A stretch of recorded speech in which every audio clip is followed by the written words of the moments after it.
Hello, and welcome to the National Press Foundation's second Widening the Pipeline Fellowship virtual training. My name is Rachel Jones, and I'm the Director of Journalism Initiatives for NPF. The theme of today's training is boosting public access to information and justice. But before we get underway, I'd like to take this time to thank our sponsors, the Evelyn Y. Davis Foundation, Bayer, Twitter, and Johnson & Johnson. The idea for today's training came to me when I was in Tulsa, Oklahoma, back in February of this year.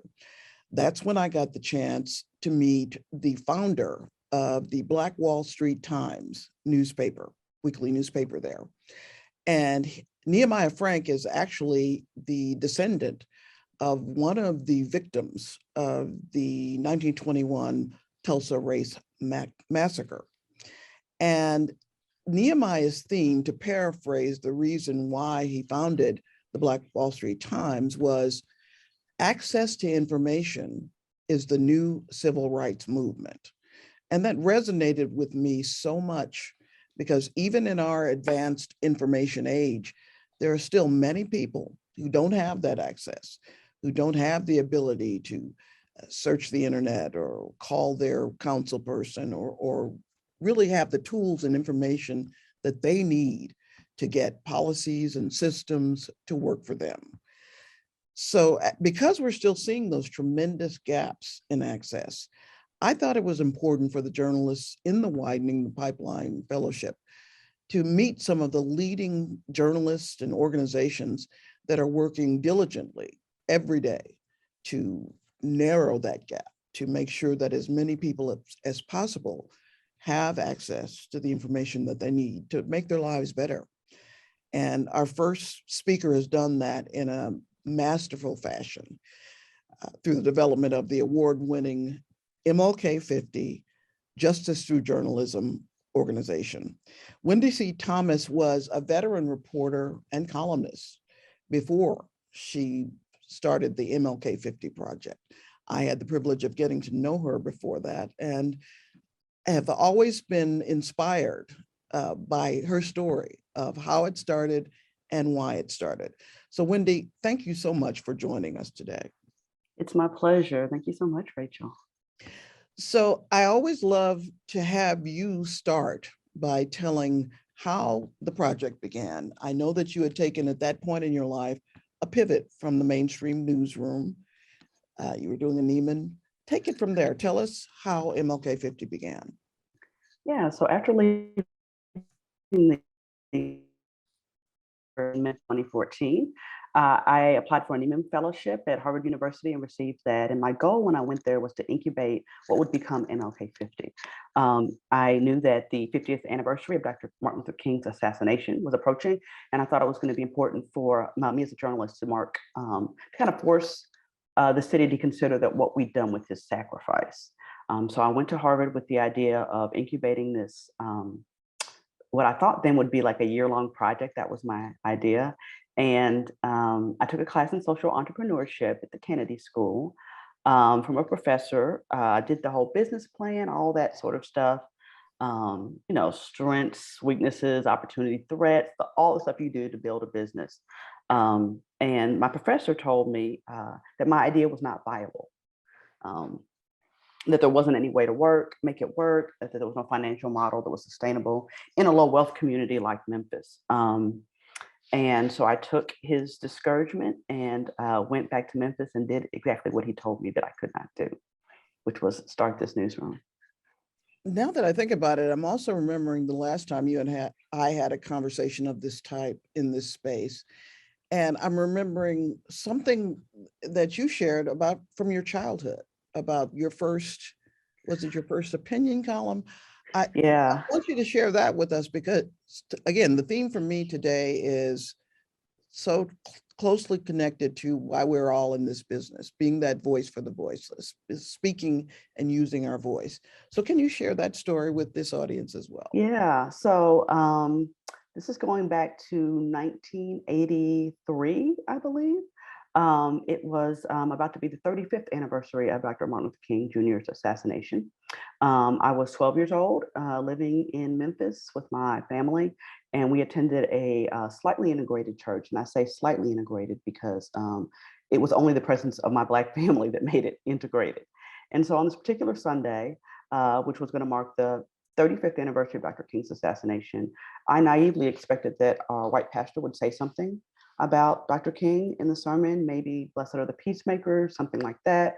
And I was very disappointed when he did not. And so I went home from church that Sunday morning and wrote him a letter and outlining why I was so disappointed, wondering why he wouldn't make this, use this as an opportunity to connect the city's history to our current state of affairs in Memphis. I mailed the letter on Monday. I don't know where I got the envelope or the stamp, but he received the letter. And on Wednesday, after church services, he asked my mother and I if he could talk about this letter. My mother knew nothing of the letter. And this pastor proceeded to tell us that, tell my mother and I that he was hurt. He felt badly that I thought this was intentional on his part. And tears actually came to his eyes. And my mother just kind of sat there stunned because she didn't know that I'd taken the time to tell what was then one of the most powerful white men in my life or my experience, how I felt and how his actions had made me feel as a 12-year-old Black girl. And so I think I've always known that you can speak truth to power. My parents never disciplined me for that or discouraged me from doing that. And so I've always felt very strongly and been lucky enough to know that my voice had a place and that people should and can speak up to those in authority. One of the aspects of this program that we're hoping will, play out towards the end of it is the role of mentors and people who we can turn to as we go through this process. So I wonder, as you began this, did you turn to some people who had supported you through the years? What was the role of mentorship for you? I've had some amazing mentors over my career. I've been really, really lucky. And not just mentors, but also rainmakers. So people who could make a call or an introduction and get me some of the funding I needed. Thinking namely in this journey, Evan Smith, who was one of the founders of Texas Tribune, has been absolutely a rainmaker and a mentor and advisor for me. Also, Leanne Kleiman, who was one of my editors when I was at the Commercial Appeal. She has heard me rant and rave and cry, and she's celebrated with me along the way. And it's just really important to have someone who wants to see you succeed and thrive that you can go to for advice and counsel, to bounce things off, for you to receive their advice and counsel. Early in my career as a newsroom manager with Alex McLeod, who was then the managing editor of the Seattle Times, through this mentorship program with it was APME then, so Association of Managing Editors. Can't remember the exact acronym. But I went out to Seattle and shadowed him in his newsroom. And in April, he actually was in Memphis this past April, and I was able to bring him into my newsroom, and he was able to talk to my staff. And so to see that that come full circle has just been very, very rewarding. And yeah, I would not be able to do this if I didn't have people along the way that were encouraging me and counseling me. I want to get sort of granular in this discussion because one of the things when we were doing our prep talk, you said what has stuck with you is that the work that you're doing has improved the lives of a lot of people who still don't even know what MLK 50 is. People who may never know who you are and why you're doing what you're doing. So as you began building a newsroom, tell us a little bit about your strategy. What was your game plan? How did you identify the people you wanted to report to? Give us a window into that. Yeah, so Memphis is a majority Black city. 2/3 of the population is Black. It's a very blue city, votes Democrat in a very red state. And so we knew that there was an audience there that wasn't being served by the current media. Our core areas are poverty, power, and policy. And so we're looking for stories that sit at that intersection. As a newsroom, we're unapologetically progressive, and we just have some fundamental core values. One example of that would be that workers deserve to make enough to live on, right? And so that's not something you're going to see a both sides piece on. Healthcare is a human right. Abortion access is healthcare, and so these are just some truisms that exist for our newsroom. And we're inspired by Dr. King's commitment to economic justice, right? He died here in pursuit of that on behalf of low-wage sanitation workers, Black sanitation workers. And so that energy infuses everything we do, along with the example set by Ida B. Wells, who was a journalist here in Memphis, who was run out after her anti-lynching reporting made white mobs angry. And so we take her courage and Dr. King's example and use that to inform the journalism that we produce. So why don't we start with, and I was able to forward some of the links to the Le Bonheur investigative series and stories that you did to the journalists. And I hope you've all had a chance to take a look at them. But when it comes to a project like that, you and I discussed the fact that a lot of it sometimes is just being mindful of, you were working on another data project or you were going through data and doing whatever. And one woman in particular stood out. But tell us about the beginnings of that project and how it developed. Yeah, so the very, very beginnings of that project actually came from me reading another story that was written by a reporter in Paul Keel for ProPublica. And he'd written about racialized bankruptcy in Shelby County and the impacts particularly on Black people. The story was accompanied by a white paper. In the white paper was a line that talked about how much of people who filed for bankruptcy, how much of their debt was medical debt. So it was just one line in that white paper. I'd had some relationships with ProPublica in the past, attending their data camp. So I felt emboldened to just send Paul an email and say, it feels like there's data behind this. Can you tell me more? And he was like, oh yeah, there's lots of data, and sent it to me. And from there, I used that to do the kind of shoe leather reporting, and that was going into General Sessions Court and observing what was happening. I did that week after week, where I would see the defendants, mostly Black women, facing off against a judge in the hospital, this Methodist Le Bonheur Healthcare Hospital, that was suing these patients, former patients, for medical debt. So these people's only mistake, these defendants' only mistake was being sick and poor at the same time. And now this hospital was taking money they didn't have, often garnishing their wages, causing them to lose homes, cars.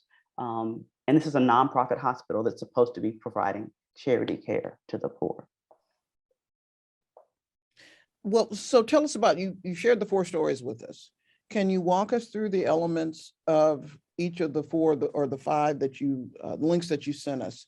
What did the journalists need to know about the impact of each of those installments? Yes. So the first story focused on Miss Carey, who was worked at Kroger, and the amount of debt that she owed this hospital.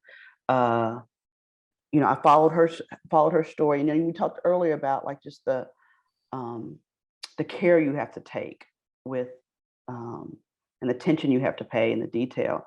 This ended up being, I don't know, the 4 stories that I sent were just a sampling of the stories that we wrote, that I wrote about this and through the course of this investigation. And so you're talking to dozens and dozens of people and collecting tens of thousands of rows of data. And it's just really important to stay organized and keep things organized from the very beginning. And so I spent a lot of time with Miss Carey. So I was recording those interviews, transcribing those interviews, or having them transcribed. Part of the telling of her experience with this hospital and how this debt had followed her through multiple jobs, how they had garnished her wages, required her to collect a lot of documents and data from me. And so, her medical reports, records, which I had to get her to sign basically a permission slip for the hospital to share those with me. Her copies of her credit report, her bills, her court records. It was just a massive amount of paperwork and data that had to be sorted and combined to be able to report this story. The second story was, I think, the one that made readers the most mad, because not only was Methodist suing thousands of people in the community, it was also suing its own employees. So these are people that are making $12 an hour cleaning hospital rooms, that owe tens of thousands of dollars of debt. So Methodist knows how little it's paying these employees, and is yet dragging them into court over and over and over again in front of a judge who might order them to pay $100 a month, $150 a month, that these people just don't have. And so that was, I think that made readers really mad, just the kind of irony of this faith-based nonprofit hospital doing this to its own employees, low-wage employees. The third story was about, if I remember correctly, was about the impact that this had. And this is where I think really the Justice Through Journalism part of our organization's name really shines through. The hospital, which did not cooperate in the reporting process at all, never made anyone from the hospital available for interviews, announced it was suspending its debt collection system. And they ultimately ended up making these sweeping overhauls that improved the lives of people in Memphis. So one of the things that they did was they made their charity care policy twice as generous as it had before. So you can earn twice as much money as a household and still qualify for free care. And so that makes a major difference. They also raised the pay of their lowest paid workers to $15 an hour. So the housekeeper that I wrote about that owed all this money, she got a raise, and so did hundreds of other employees at the hospital. They also dropped their lawsuits against their own employees completely. And what was the most, I think, surprising and staggering outcome to me was that the hospital erased nearly $12 million worth of debt for 5,300 defendants. And so these are people who had their debt gone, balance zero. The woman that I wrote about on the first day, Miss Carey, who worked at Kroger, she had been ordered to pay $100 a month by the judge. And if she paid that as ordered, she would be 90 years old by the time that all that debt had been paid off. And so having this burden lifted off of so many people was just really incredible. And since the hospital changed its policies, back to that power, poverty, and policy, since the hospital changed its policies, there are people, tens of thousands of people in Memphis who will never be sued by this hospital system because their policies changed.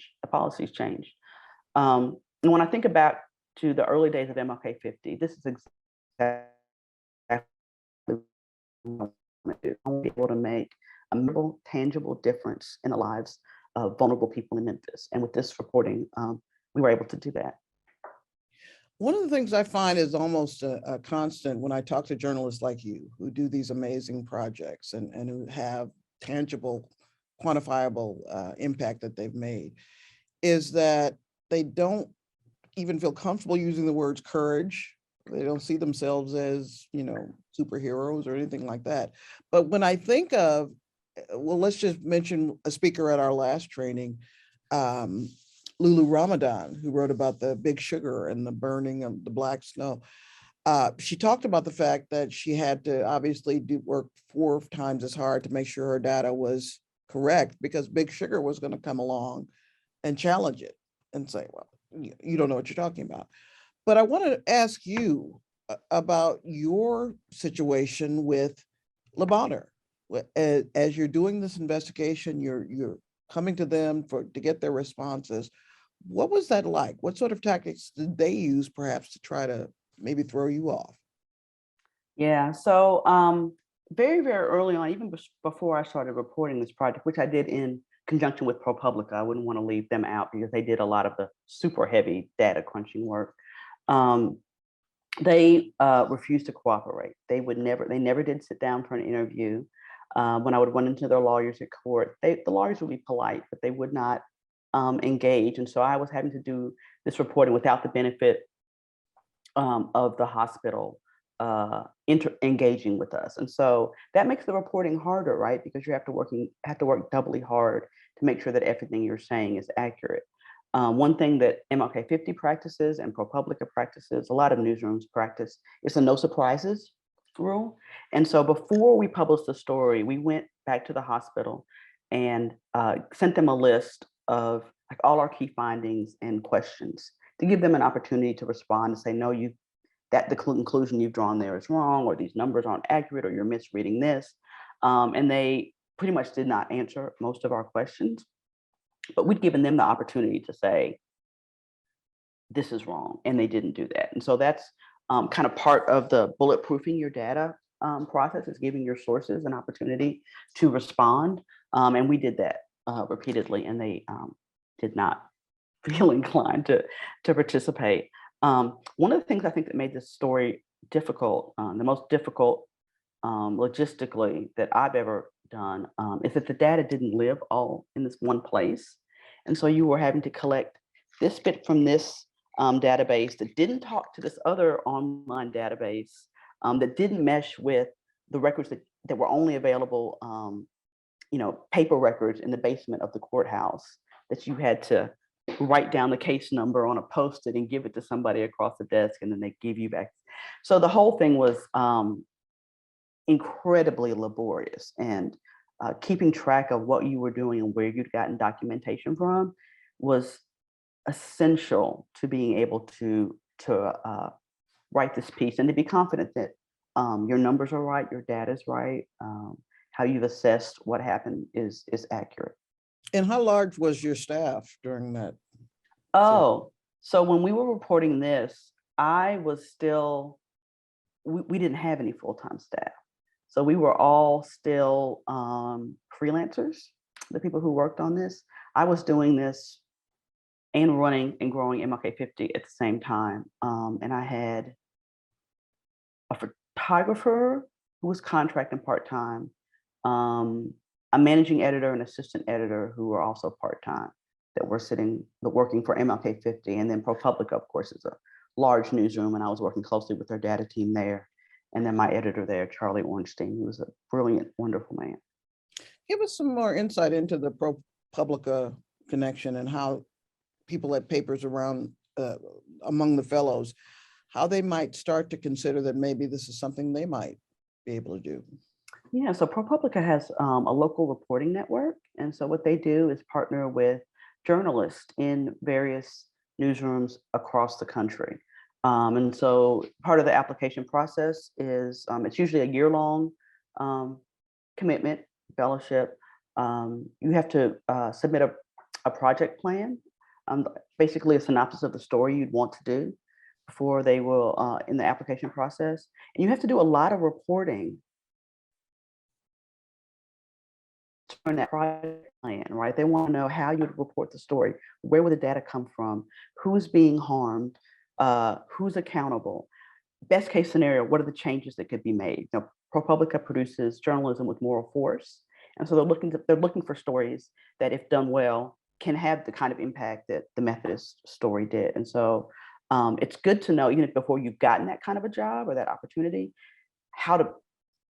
where to look for the data and how to do some basic analysis. That's the best way to set yourself to get into that kind of program. And then you have all the vast resources of ProPublica, which are just incredible, including lawyers and data analysts, for example, with what we did, because these databases didn't talk to each other.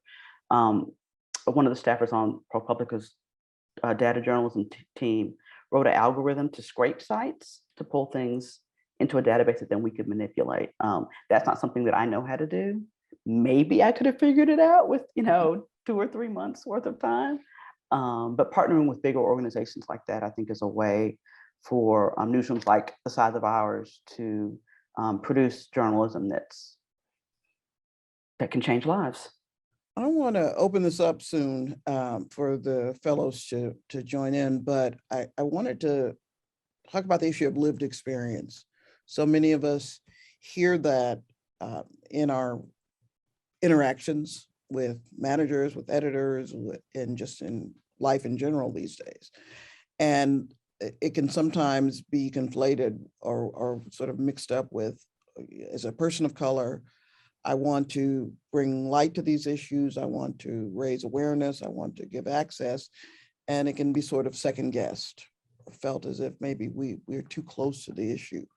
So what sort of advice would you give to the fellows in terms of whether or not they are pursuing these types of stories and what kind of challenges they might face? Yeah, I think my personal lived experiences make me well suited to do this sort of work. I mean, I live in Memphis. I'm from Memphis, but at the same time, this system that was going on in the court, where people were just being churned through and chewed up by this system, was something that was foreign to me. So I was able to bring that outsider's look, but also see the impact that it was having on people. I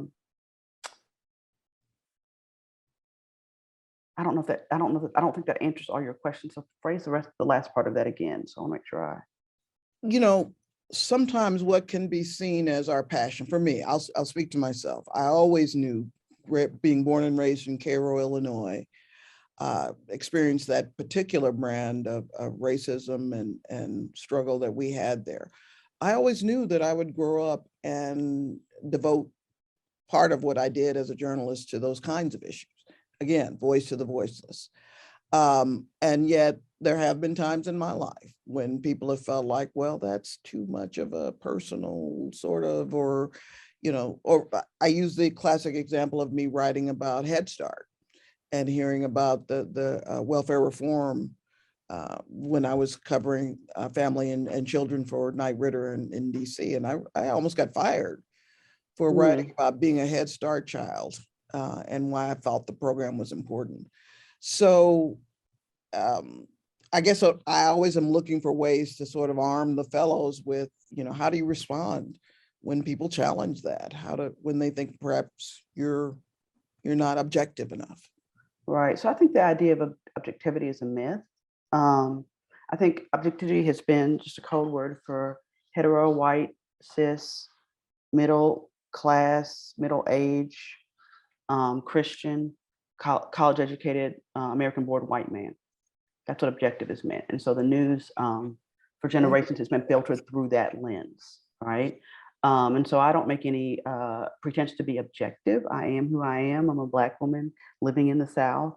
And I bring all of me to my job. What I do is I believe in fairness and accuracy, right? And so that means our journalism is unimpeachable. It is almost always error-free. And I think that insulates or can help insulate against charges that you're too close to the issue, right? I can be close to the issue, and that gives me a better view, but also well steeped enough in the journalism traditions of accuracy and fairness that I'm confident that I'm not being biased, or although there's always some bias built into the news just by virtue of what we choose to cover, right? So because we write about people who are low wage, marginalized, vulnerable, someone might say, oh, you're pro improving those people's lives. Yes, we are. We're okay with that, right? We think that's a worthwhile goal and a good use of our journalism tools, right, in pursuit of justice. When we talked, you did mention perhaps that you had a resource that perhaps you could share with us, something that MLK 50. While you think about that, are there any questions at this point? Does anybody want to jump into this conversation with Wendi? It's an incredible opportunity to talk with her about Torrance. I see your hand raised. Go for it. How you doing, Miss Wendi? Hi. I guess my question would be, well, it's two parts. First, the journey of freelancing. I don't want us to skip over that because I think there's some gems we can learn from you about how you approach freelancing at a time you were taking on a really ambitious project. I'm sure, I mean, not to question your finances, but I feel like financially I'm insecure as a freelancer. Can you walk us through that process and the faith that you have to like endure all of those things to get this job done? Because we see the outcome, but I think the details and like the gems in the work that got you there. I'm glad you asked that question, Florence. That's an excellent question. So while I was doing this project, ProPublica provided some funding. And so that was how I was paying my mortgage, right? So that was how that worked. And then we had raised a small bit of money for MLK 50, and that allowed me to pay the team that we were working with. But when I launched MLK 50, I had only raised $3,000, okay? 1,000 was from a girlfriend of mine I went to college with. One of them was from my bestie who lives in Memphis. And the other 1,000 was from my gunkle, my favorite gunkle who lives in DC, right? So that's what I started with, $3,000. And I lived off credit card debt, lived off credit cards for 18 months and amassed $38,000 worth of debt, which I have since paid off, thank Beyonce and Oprah and all the other gods. That should not be the bar to do this kind of work, right? Because it's a privilege to even have that much available credit to be able to tap into. And I would be remiss if I didn't say the reason that I had that much available credit is because my first journalism job almost 30 years ago was at a union paper, and I made good money. And then making good money there allowed me to, as I went to other jobs, negotiate for more money. So shout out to unions. That is how I was able to build any kind of financial stability that allowed me to do that. But there are a lot of people who don't have that through no fault of their own, right? Like, I didn't get a job at union paper because I'm great. I just was decent, you know what I mean, and got in. And so that is a real issue. I think there are more foundations and funders who are aware of that and are giving more generous grants. But it's a struggle and a hustle. And I don't have a magic bullet for that. I wish I did. Would you recommend freelancing for journalists who are frustrated with the traditional customs of predominantly white newsrooms? So I'm putting you on the spot. Let's talk about it. No. I think I started the newsroom I wanted to work in. Like, that's what I did. I did not see a place for me in mainstream newsrooms. I think the good, after having worked in them for 25 years, I think the good news is that there's a growing number of newsrooms like mine that are focused on liberation and people of color. Scalawag is one, Capital B is another in Atlanta. I think these are not Black-led newsrooms specifically. Well, here's another Black-led one, Outlier Media in Detroit. There are others, I think, that are mission-driven. They may be led by white people, but I think they're clear on their mission. ProPublica would be one. The Marshall Project would be another. So I think there are opportunities out there. I think they can be hard to find. And sometimes if you don't, like with everything else, if you don't have that network to give you that in, it can be tough. But I'm gonna drop my Twitter handle in the chat. And if you ever have any questions, looking for a hookup or introduction, definitely let me know. Glad to help. This group will definitely do that. Crystal Nurse dropped something into the chat. Crystal, can you talk to us about this lived experience example? Yeah, so I saw this unfolding on Twitter. There was a trans journalist who was let go out of South Dakota Public Media. It's an NPR station over there. And apparently I was reading over it like earlier this week, and I saw them post about it a bit more, but apparently what it raises though, in the whole hiring of this journalist who is trans and uses they them pronouns, and then is also a drag, I'm not sure if they're a drag queen or drag king, but apparently South Dakota scrubbed all of their pronouns from it and said, let's just use their last name, because you know what, people will not be able to grasp over the use of they them pronouns in a announcement, and it's like jarring to them for grammar issues. And so the person was actually fired because like they're trans, and like they have like that view in there's not in their stories, but like in the newsroom, and they even tweeted that like as of that day, South Dakota had 0 trans journalists. And it's like something like I see it happens so often with them.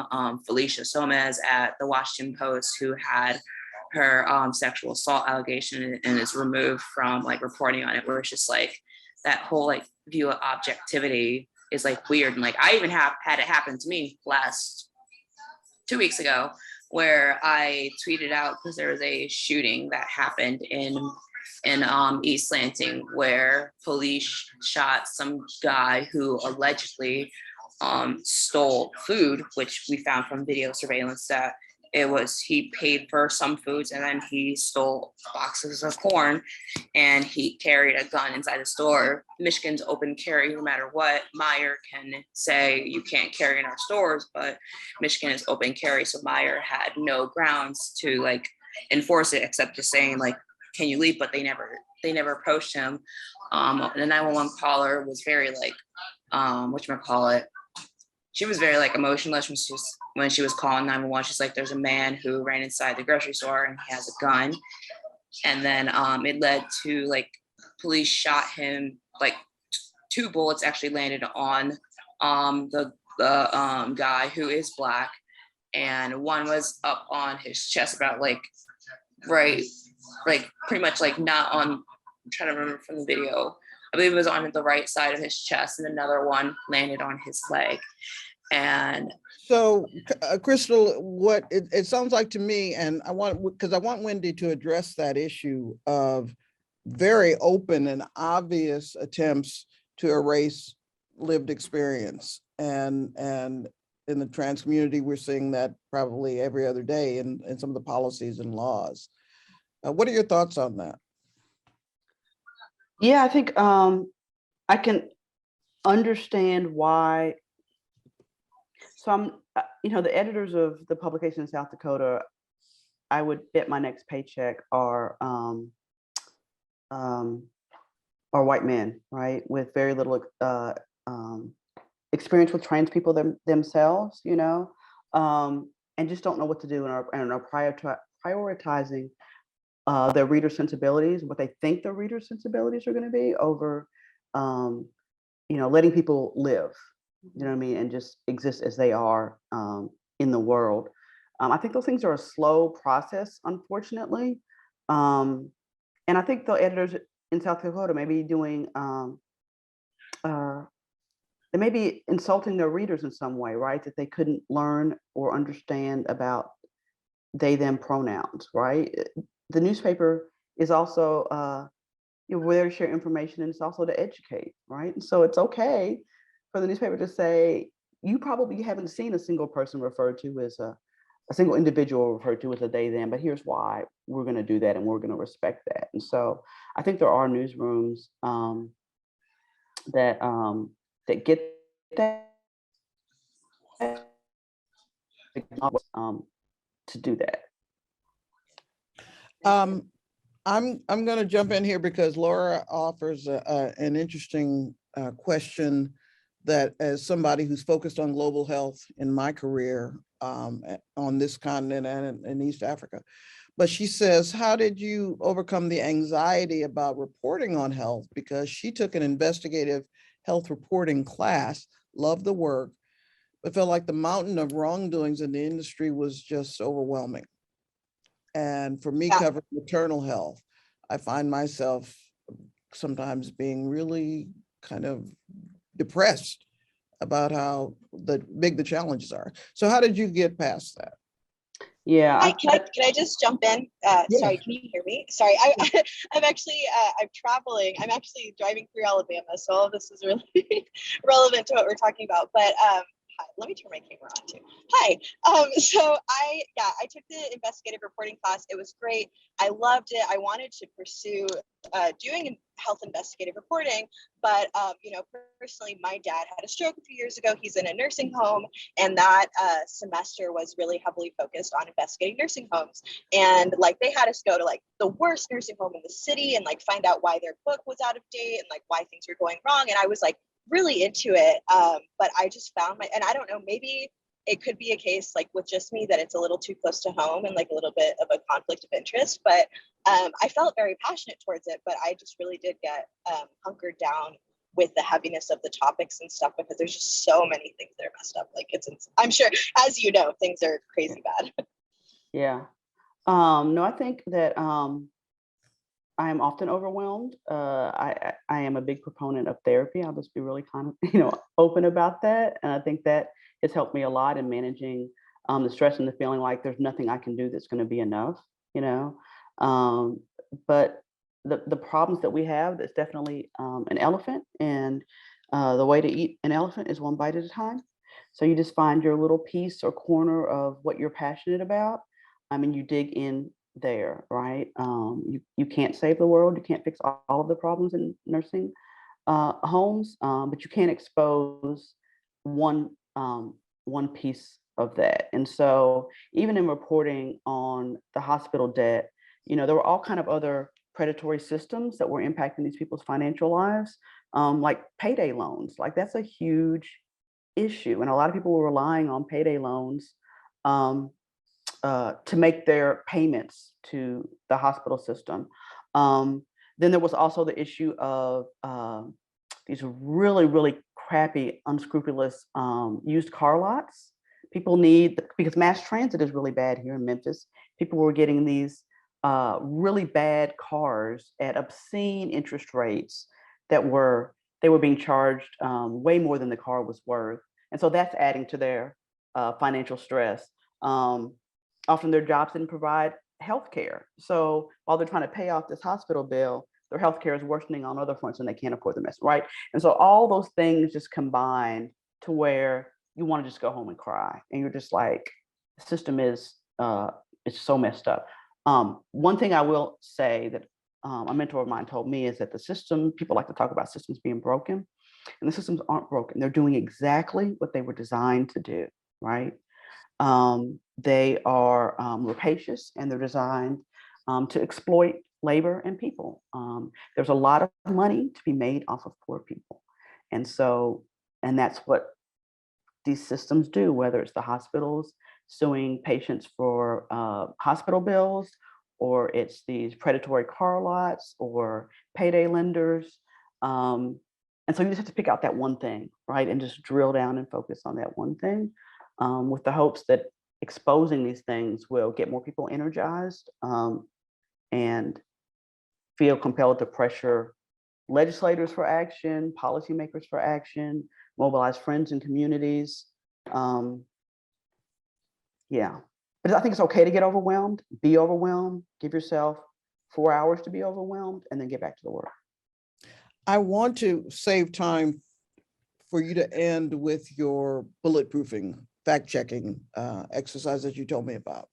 But since we were talking about anxiety and this kind of mental health aspect, I have to confess that this past week has been tough for me because of Buffalo. I have, you see people who look like your family or you or whatever. But then the journalistic instinct kicks in and you start to think about food deserts. And I know that Micah is interested in doing a story about food deserts in Columbus, and we'll be working on that a bit later. But for you, covering the types of issues, the big picture sort of fundamental fate of our society issues, racism, hatred, poverty, et cetera. How do you wrap your mind around, I've got to find ways to cover that and capture that in our journalism and in our work? Yeah, I think having our core focus areas of poverty, power, and policy really helps us drill down on what we can write about and what maybe might be outside our scope. I work with a great team of reporters and editors, photographer, who believe in the mission of this work and really do believe that journalism can be a tool to pursue justice. And then I think the other half of that, Rachel, is that I'm doing a lot better about having a work-life balance. I took up tennis and I'm so bad at it. I can't think about anything else during tennis, but trying to return the ball. I have a niece and nephew who live in town. And when you're playing with them and they're climbing all over you, and you can't think about anything else, right? And so we need those breaks. You have to have those breaks. So just continuing to work harder and harder and harder, it does not make the work better. All it does is burn you out. And so I think now that I'm 50, I feel very free and liberated, and I'm just really leaning into that balance that's necessary to persevere this work. Yeah. And therapy. Therapy's good. Torrance, I'll let you have one quick one, and then we're going to let Wendi wrap it up with her fact-checking exercise. Miss Wendi, first of all, I felt like you had a great opportunity instead of using the elephant to say sweet potato pie, given you're from the South, because we do love sweet potato pie. Anyway, I'll digress on that point. But my question for you is, running MLK 50 at 50 now, like what motivates you to keep going? What do you envision your legacy to be now at this juncture? Because I feel like you've done a lot of great things. You've worked in traditional media. Now you're taking on your own project. I guess what inspires you now at this phase of your career? Yeah, so at this phase of my career, I'm looking to see who my replacement is going to be, right? And so I'm wanting to train up the next generation of mission-driven, investigative and accountability journalists who will carry on this work. Maybe they'll continue to do it with MLK 50 for a while, but my dream is to have MLK 50 trained journalists in some of the best newsrooms around the country, right? So we're spreading this model, and it's not just being confined to Memphis. And I think it's not just the journalists, but also leadership. So I am literally actively looking for who is the person who in 3 years could run MLK 50, so I can step aside and go back to reporting. Because often founder-led organizations struggle when the founder dies or gets sick or moves away. And I'm trying to grow the field. And I am eager to share the responsibility and then hand that off to someone else who wants to do this work. And the last thing I'll say about that is that I really, we write a lot about economic justice, but we are also practicing that, right? So in what we do, in terms of what we pay, our compensation that we offer, the benefits that we offer, the paid professional development, we have 35 days paid time off every year, unlimited sick time. Everyone gets a $3,000 signing bonus when they join. We don't work nights or weekends. If someone's messaging after 6, I'm like, what are you doing? Cut it out. Do you need to learn how to schedule the Slack message? And so that sense of justice is not just in our reporting, but in the organization as a whole. I'm not going to say we get it right all the time, but that's definitely part of my dream and what I would hope would be my legacy. Well, I'm not trying to get any of you fellows in trouble, but if I were you, as soon as this is over, I'd be submitting my application. We're always looking for talented journalists. Y'all hit me up, seriously. So since what you're doing is based on evidence and fact and truth, I think it's fitting that we end with your fact-checking exercise. Tell us how to bulletproof our information and our data. I just dropped the email address, jobs@mlk50.com, for anybody that's interested, into the chat, and also a link to our newsletter. We would love for y'all to subscribe. I'll go to a quick share screen, and Rachel, I'll share this link with you as well, and so that the fellows can look at this at their leisure. So here I mentioned earlier that we had all this data, but it was in various places. So this was one data set that was online where you could look up individual cases one by one. And this is the individual case of Carrie Barrett. That was the Kroger employee that I wrote about. So there was some data there. Then there was other data in a different database that was of the cases that were going to be in court, okay? And so on the right there, you'll see that the plaintiff's name in column E is Methodist Labanner. And then on the other side of the B is the defendant's name. In column C was the stage of the case, which gets really complicated, but there was a little bit of data there that you could tell, but that column C data only existed in those calendar reports, right? Was one place, which all of this forced me to create a lot of my own manual reports, right? And so here you'll see I have done research on specific cases on the far left or the actual case numbers. Often if I saw them in court, I would put add details here about what I observed about them in court, what they said to the judge, what the attorney may have said, research I'd done on where they worked, where they'd lived, et cetera. So that was a lot of work. But what I wanted to spend the last couple minutes talking about is the actual fact-checking process. So what you're doing in journalism is you're selling truth. And if readers can't trust that what you're saying is accurate, there is no point for them to read, right? There's absolutely no reason. And so here's the first 3 graphs of the first story that we wrote. Basic stuff, just dates, summary of, this woman, Miss Carey, went to the emergency room, what she was diagnosed with, and her bill, right? Just kind of a quick anecdotal lead. But to write this, before the story was done, I had to create a fact-checking spreadsheet, which looked like this. So in the far, on the left column will be column A. What appears there is everything that was in the story as it was written.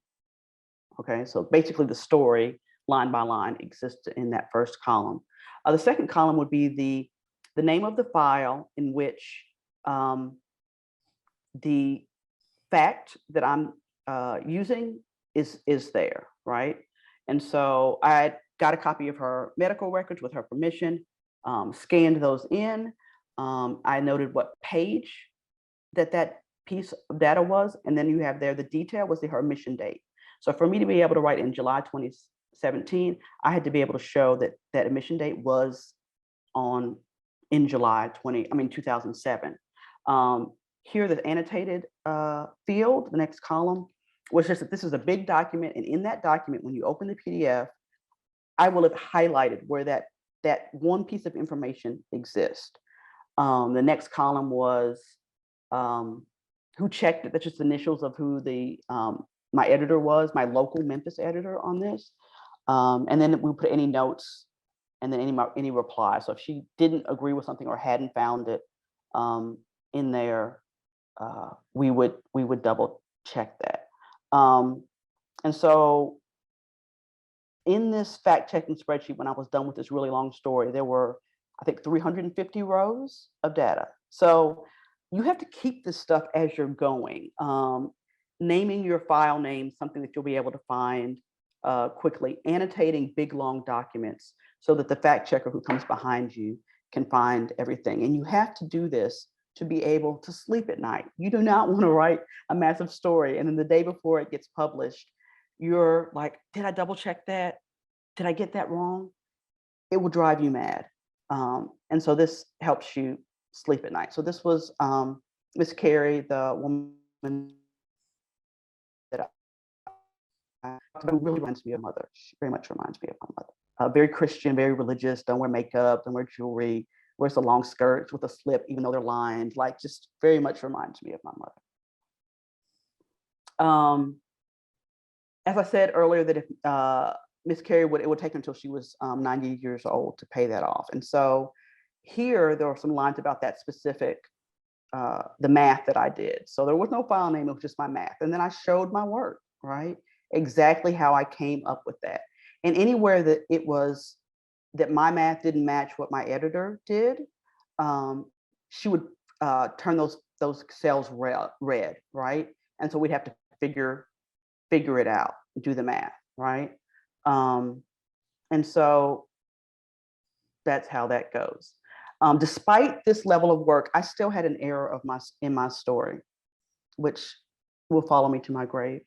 I have like a bit of a number dyslexia, and so I transcribed some numbers.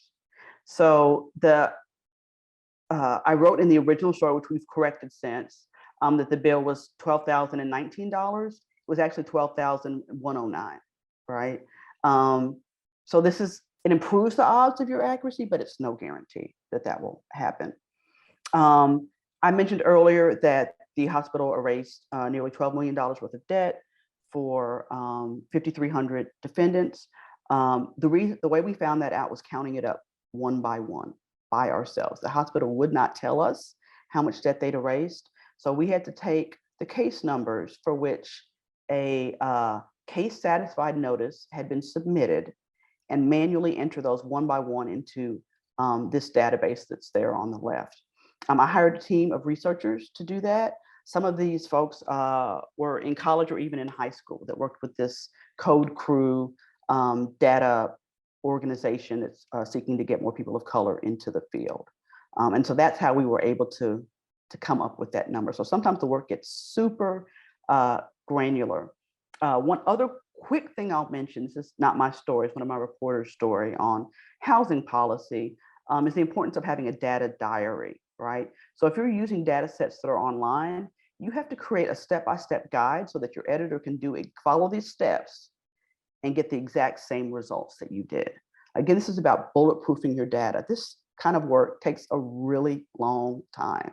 So when you're writing, you're doing the reporting and then you're writing, you need to leave days, if not weeks, to make sure you're getting this right. Because if your premise isn't right, the whole story falls apart.